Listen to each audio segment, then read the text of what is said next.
Glória a Deus, boa noite, casa de oração. Que a paz sejam com todos, vocês podem se assentar.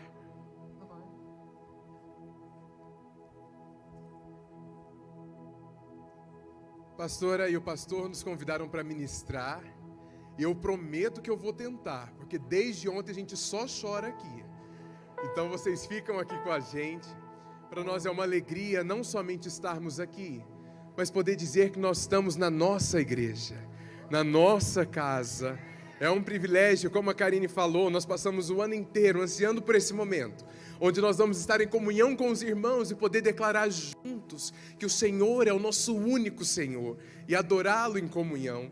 E para que vocês entendam um pouquinho, eu queria rapidamente explicar sobre quem nós somos e aquilo que nós fazemos. Se você ainda não identificou, eu sou muito parecido com aquele, não senhor, aquele jovem de barba ali. Sou filho do Carlão, da pastora Maria Helena, do pastor Carlão, né? Eita, gente, glória a Deus. O culto que eu chorei, viu? E eu queria agradecer todos os irmãos do C35 e pedir uma forte salva de palmas para esses irmãos que nos permitem acompanhar o culto do outro lado do mundo. Muito obrigado. Glória a Deus pela vida de vocês. E queridos, nós estamos lá na Índia. Pode colocar o mapa aqui, por favor, para vocês verem. Nós estamos a 14 mil quilômetros de distância. Aqui nós estamos no Brasil e lá no final é a Índia. Nós estamos na fronteira com o Paquistão. Eu pensei, Senhor, mas já é uma nação perseguida, precisava ser fronteira com o Paquistão? Mas estamos ali em Jaipur.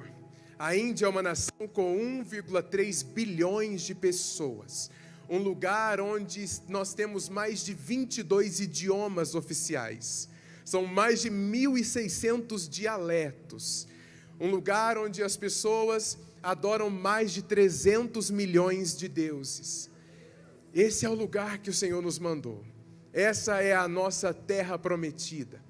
E quando nós começamos então a estudar sobre essa nação, nós entendemos que aquela sociedade ela é dividida em castas, que é como se fossem classes sociais, mas elas são muito mais divididas. Nós temos no topo os homens do poder que acreditam que foram criados da cabeça do Deus maior.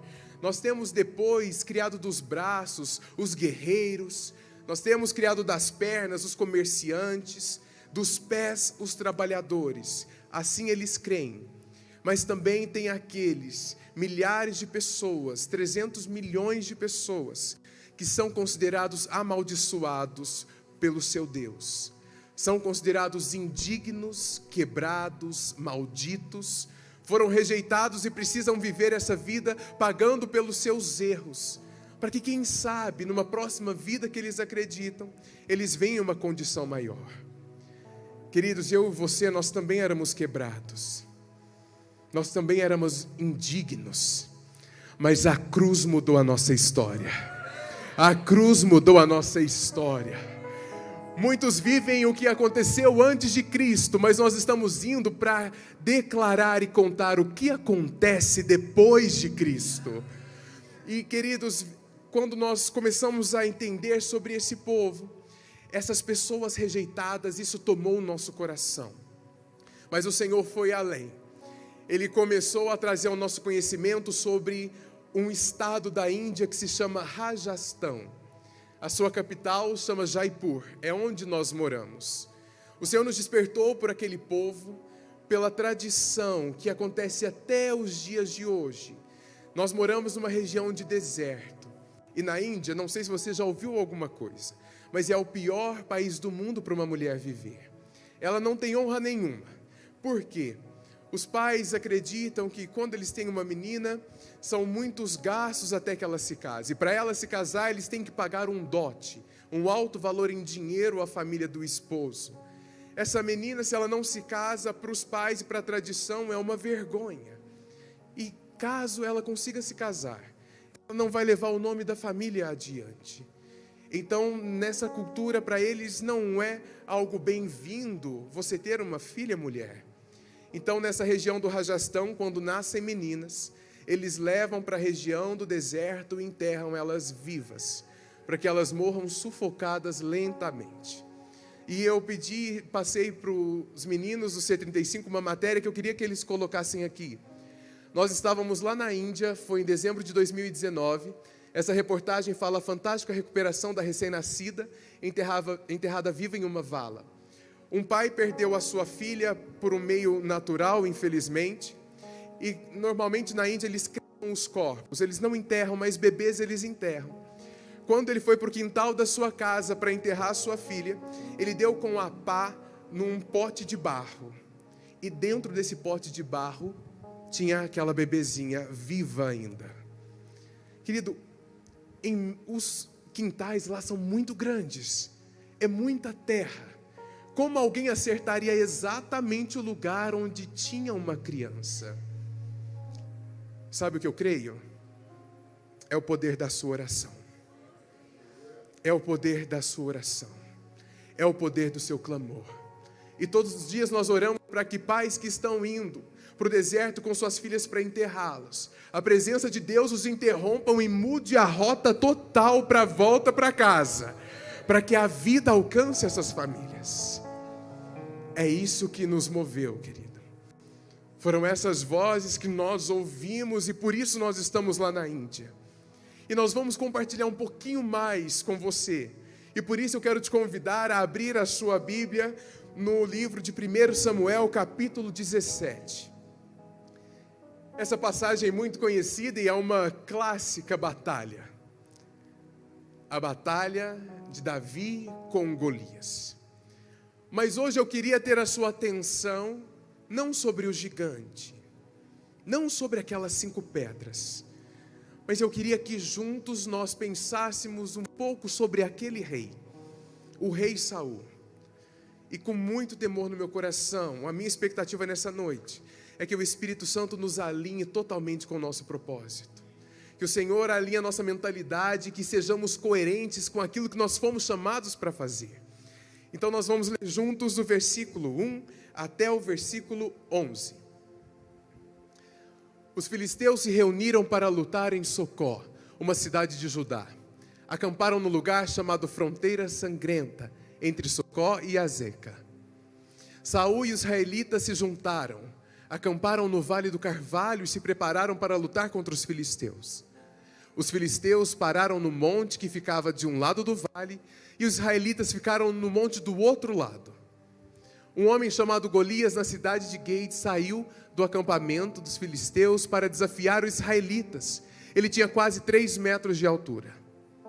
E usava um capacete de bronze, uma armadura também de bronze, que pesava uns 60 quilos. As pernas estavam protegidas por caneleiras de bronze e ele carregava nos ombros um dardo, também de bronze.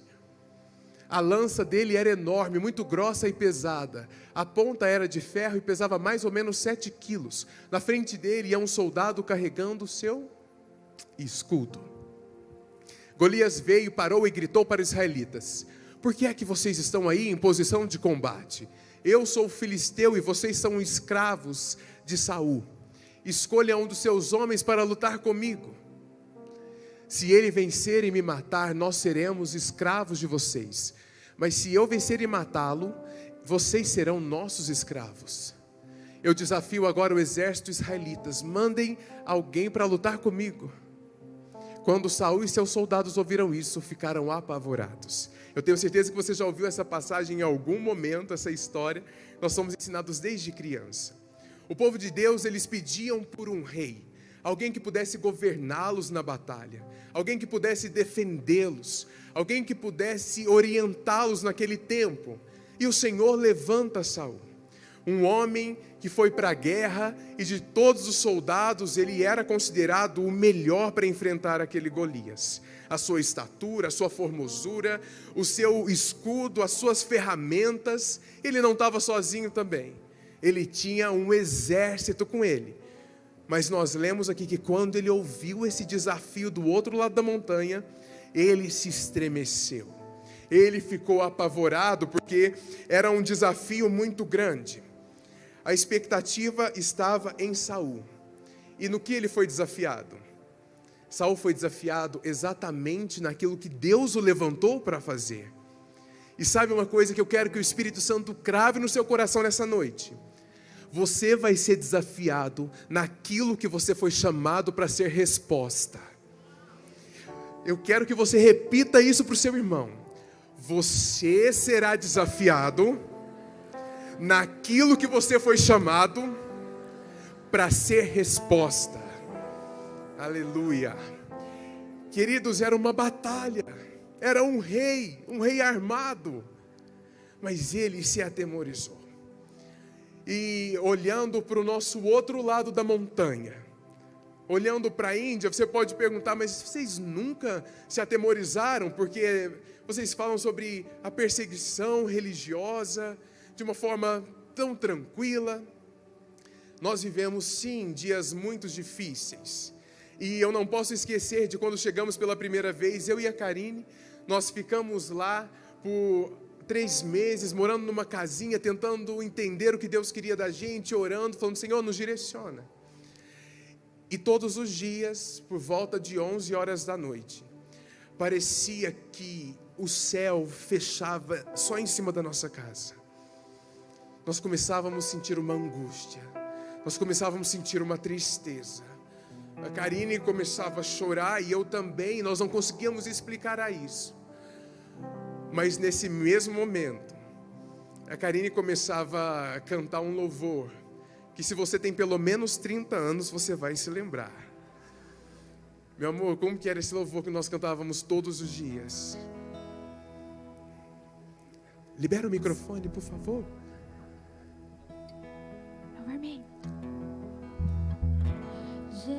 Jesus, te entronizamos, declaramos que és rei, tu estás. Se você sabe, adora o Senhor no aí. meio de nós, te exaltamos com louvores, Jesus, te entronizamos. E o céu começava a abrir. Declaramos que és rei. A angústia ia sair do nosso coração. És rei, tu estás no meio de nós. Te exaltamos com louvores. A ti fazemos um trono de louvor. É Ele que reina sobre todos os povos. A ti fazemos um trono de louvores. A ti fazemos um trono de louvores. Oh, vem Jesus e toma o teu lugar. Oh, vem Jesus e toma o teu lugar. Aleluia, Jesus. Aleluia, Vem Jesus. Jesus e toma o teu lugar. Ai, querido. As trevas se dissipavam. Sabe por quê? Não existe lugar nesse mundo que através da sua adoração você não consiga trazer o céu à terra. Não existe teto de bronze que o véu que o meu Cristo rasgou possa me impedir de acessar esse lugar. Então se por algum motivo, algum dia você se sentir assim, atemorizado, só comece a adorar o Senhor. Só comece a adorar o Senhor, entroniza Ele naquele lugar e você vai ver o que vai acontecer. Então sim, nós nos atemorizamos pelos desafios do outro lado do monte, por essa voz que nos desafia do outro lado da batalha. Mas nós continuamos nessa história. E eu quero te perguntar hoje, o que é que te chama do outro lado do monte? O que tem te desafiado? Nessa passagem, esse batalhão do outro lado do monte representa o propósito de Saul. É cumprir exatamente o que ele foi levantado para fazer. E eu sei que o Senhor já tem ministrado o teu coração. Eu sei que Ele tem te dado estratégias específicas e te pedido coisas tão específicas, que talvez você fique esperando que Ele peça para outras pessoas, mas Ele não pediu. Ele pediu para você. Porque aqui no versículo 15 e 16 eu quero ler com você. Continuando. Davi ia ao acampamento de Saul e voltava a Belém para tomar conta das ovelhas de seu pai. Durante 40 dias, Golias desafiou os israelitas todas as manhãs e todas as tardes. Versículo 16 de novo. Durante 40 dias, Golias desafiou os israelitas todas as manhãs e todas as tardes. Não foi algo que durou um final de semana. Não foi um evento de uma tarde. 40 dias essa voz estava chamando eles do outro lado. Talvez já há algum tempo o Senhor tenha te direcionado a fazer coisas muito específicas lá no seu trabalho. O Senhor tem te pedido e te direcionado a servir as pessoas de uma forma que você nunca fez lá dentro da sua casa, lá na sua família. E uma coisa que enche meu coração de temor é quantas vezes mais o Espírito Santo vai precisar nos lembrar, vai precisar repetir uma direção que Ele já nos deu. Quantas vezes mais nós vamos ter que olhar para o necessitado e falar: eu vou pensar em algum jeito de fazer alguma coisa. Quantas vezes mais nós vamos ver as pessoas que precisam de consolo e orar para que Deus levante outras pessoas e não vamos correr para esse lugar. Foram 40 dias sendo desafiado a atender o seu propósito. E que no nome de Jesus, se na sua caminhada você já tem sido desafiado há algum tempo e ainda não obedeceu ao Senhor, hoje é o dia da nossa decisão de obedecer às direções do Espírito Santo. Uma vez que Ele falou, isso precisa ecoar dentro de nós. Ele não precisa usar mais sinais, Ele não precisa levantar mais pessoas. Ei, a voz do Senhor, ela é poderosa. A voz do Senhor quebra cedros. Ela não é capaz de me mover e de te mover. Em nome de Jesus, nós não vamos permanecer nesse acampamento, apenas ouvindo os desafios. Por isso que o tema dessa mensagem é chamados para o outro lado da colina. Aqui nós estamos em uma colina, mas nós fomos chamados para servir, nós fomos chamados para discipular, nós fomos chamados para o outro lado, e nós vamos sair desse acampamento hoje no nome de Jesus. Eu creio, aleluia. Vamos continuar, meus irmãos, no versículo 20. Vamos ler até o versículo 26. Na manhã seguinte, Davi se levantou cedo, deixou alguém encarregado das ovelhas, pegou os mantimentos e foi, como Jessé havia mandado. Ele chegou ao acampamento justamente na hora em que os israelitas, soltando o seu grito de guerra, estavam saindo a fim de se alinhar para a batalha. O exército dos filisteus e o exército dos israelitas tomaram posição de combate, um de frente para o outro. Davi deixou as coisas com o oficial encarregado da bagagem e correu para a frente de batalha. Chegou perto de seus irmãos e perguntou se estava bem. Enquanto Davi estava falando com eles, Golias avançou e desafiou os israelitas, como já havia feito antes. E Davi escutou. Quando os israelitas viram Golias, fugiram apavorados. E eles dizem: olhem para ele, escutem o seu desafio. Quem matar esse filisteu receberá uma grande recompensa. O rei lhe dará muitas riquezas, lhe dará sua filha em casamento, e a família do seu pai nunca mais vai ter que pagar nenhum imposto. Então Davi perguntou aos soldados que estavam perto dele: o que ganhará o homem que matar esse filisteu e livrar Israel dessa vergonha?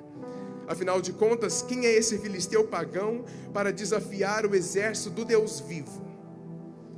Aqui nós temos dois momentos cruciais nessa história. De um lado nós temos um rei ouvindo um desafio do outro lado da montanha. E do outro lado nós temos um menino que, quando ouve o grito do desafio, ele corre para a frente da batalha. Qual é a posição que nós vamos assumir hoje? O Senhor nos chama para correr para a linha de frente. É esse o nosso propósito.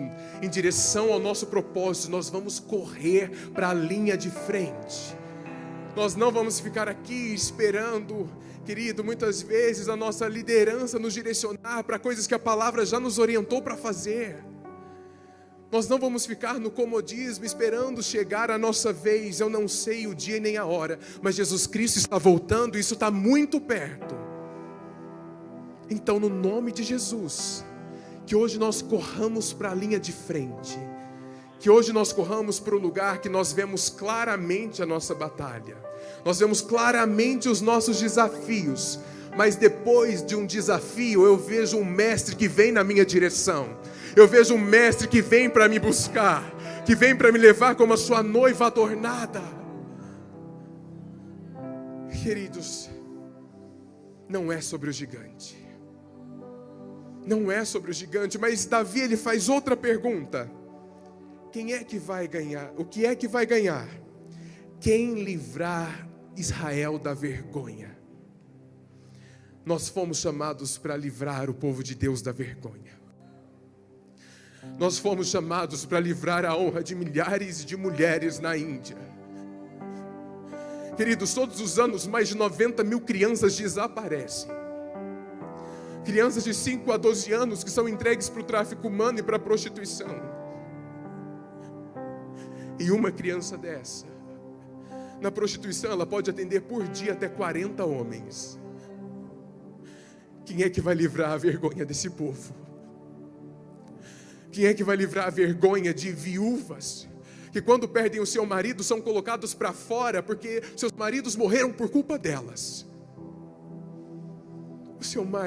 Seus maridos morreram porque elas são malditas. Quem é que vai livrar a vergonha desse povo?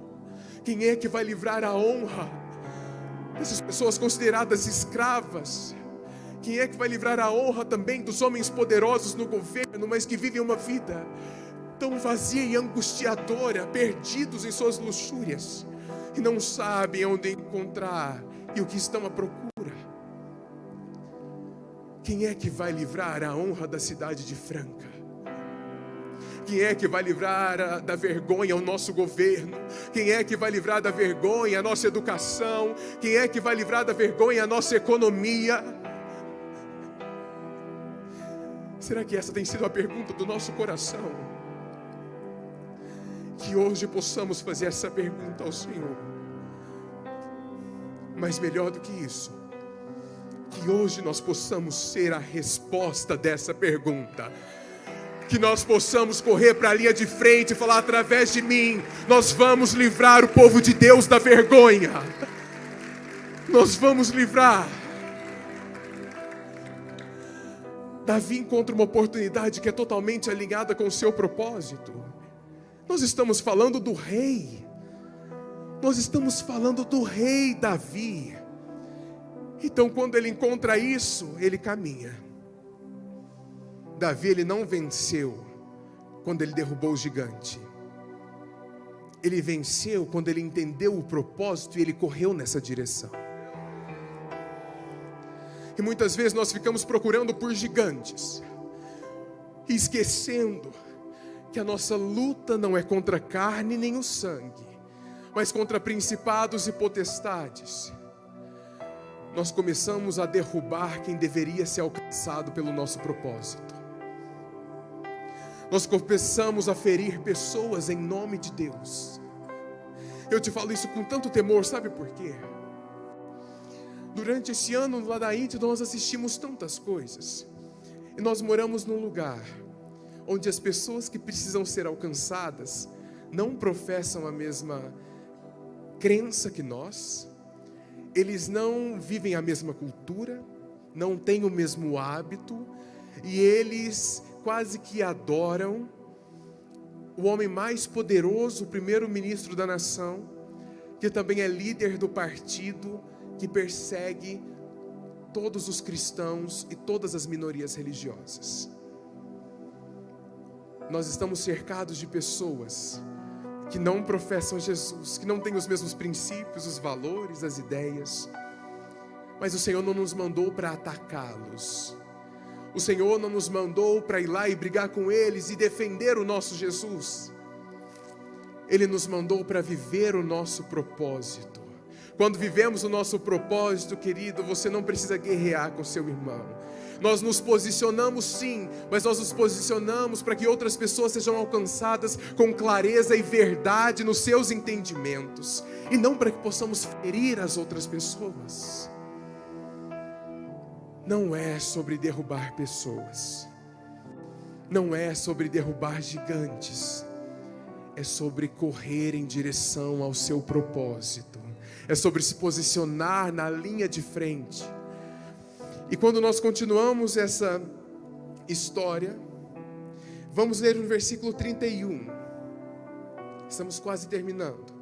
Alguns soldados ouviram que Davi tinha dito e contaram a Saul. Então ele mandou chamar Davi. Davi chegou e disse: meu senhor, ninguém deve ficar com medo desse filisteu. Eu vou lutar contra ele. Mas Saul respondeu: você não pode lutar contra esse filisteu. Você não passa de um rapazinho.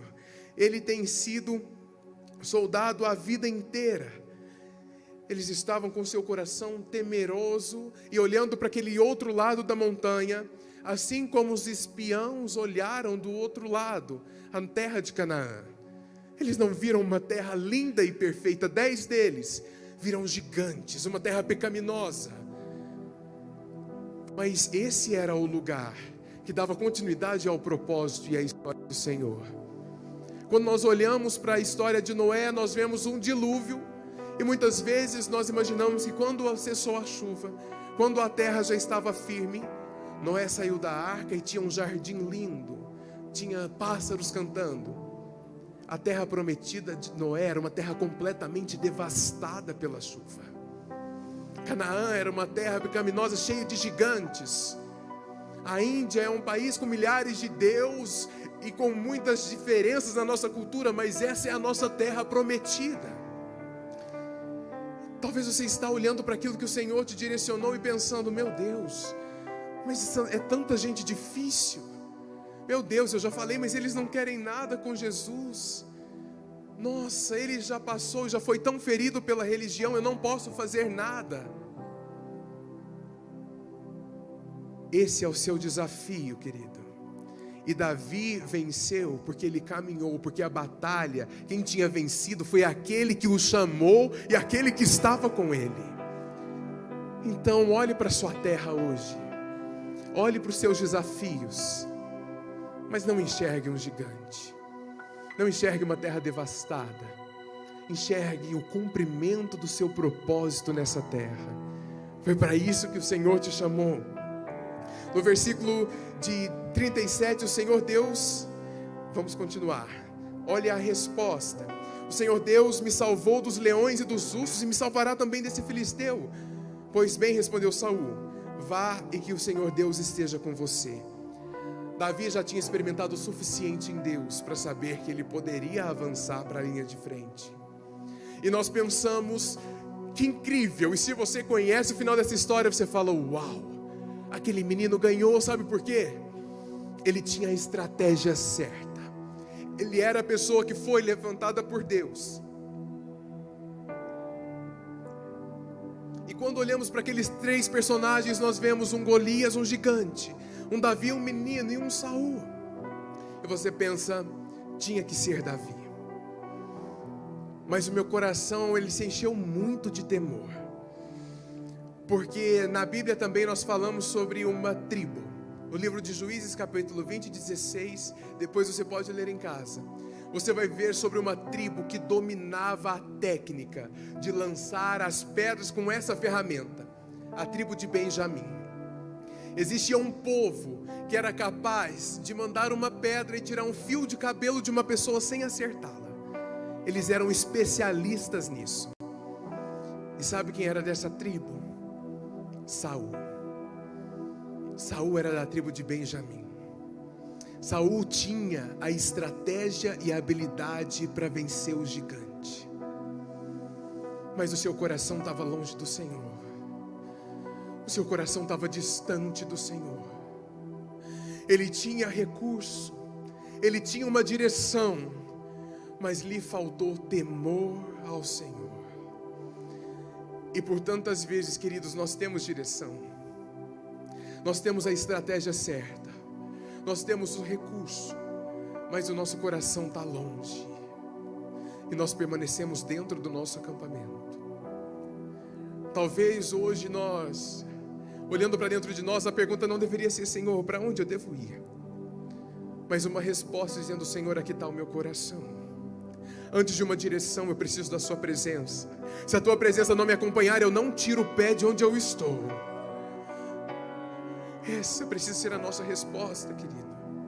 E eu confesso que durante esse ano nós tivemos dias muito difíceis. Dias que nós chamamos a Gabi e pedimos: marca uma chamada de vídeo nossa com os pastores.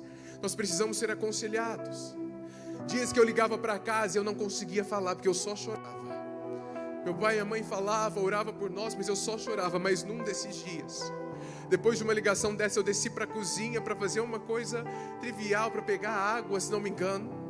E o Espírito Santo veio de uma forma sobrenatural. E ele me disse: antes de você ter a Índia, eu tenho você. Talvez nós nos apegamos ao nosso chamado, nós nos apegamos àquilo que nós queremos viver em Deus, mas Deus quer você e Ele não abre mão disso. Assim que eu comecei a me relacionar com a Karine, um dia conversando, ela falou assim: ó, Deus está mais interessado no que Ele vai fazer em você do que através de você. Isso para mim foi um choque, que eu falei: não é possível. Nós precisamos correr, nós precisamos avançar, nós precisamos ganhar. Isso vai acontecer se você estiver na linha de frente. Mas antes disso, o nosso coração precisa estar nele. E eu queria te convidar a se colocar de pé no seu lugar.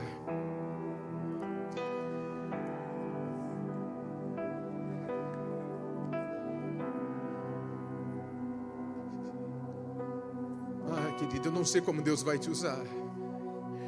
Talvez o Espírito Santo te mande correr para frente, para a linha de frente com um bolo para levar para alguém. Talvez o Espírito Santo te mande correr para a linha de frente para servir uma pessoa como você nunca serviu. Talvez Ele te leve para a linha de frente para mudar o seu comportamento no seu trabalho, para as pessoas poderem ver Cristo mais nitidamente em você. Eu não sei qual é a estratégia, qual é a direção, mas eu sei que o Espírito Santo, Ele já está aí falando com você. Então quero te convidar a curvar a sua cabeça, a fechar os seus olhos. Qual é o personagem que você se identifica nessa noite? Será que você verdadeiramente está correndo para a linha de frente, falando: Senhor, eu disse o meu sim e eu continuo e eu permaneço aqui. Eu vou usar de todas as estratégias que cooperam para o meu propósito.